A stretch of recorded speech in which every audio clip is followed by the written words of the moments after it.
শেখ হাসিনার সৈনিক, শেখ হাসিনাকে অবৈধভাবে এই দেশ ত্যাগ করতে বাধ্য করেছেন। এইটার প্রতিবাদে আমরা সবাই আন্দোলন সংগ্রাম করে তুলবো। এই বলে অন্যায়ভাবে এই দেশ ত্যাগ করেছেন।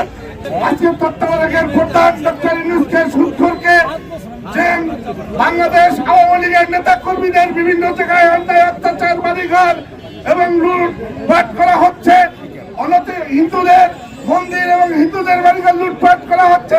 অনতি বিলম্বে যদি আপনার বন্ধ না করেন তাহলে আপনার বিরুদ্ধে সারা বাংলাদেশ নেতা কর্মীরা রক্তদাতে নিরাপদ করবে না। আপনার বিরুদ্ধে আমরা রাজপথে আন্দোলনে নামবো এবং ঢাকামুখী লংমার্চ কর্মসূচি দিয়ে দক্ষিণবঙ্গের লোক আপনাকে পদত্যাগ করতে বাধ্য করবো।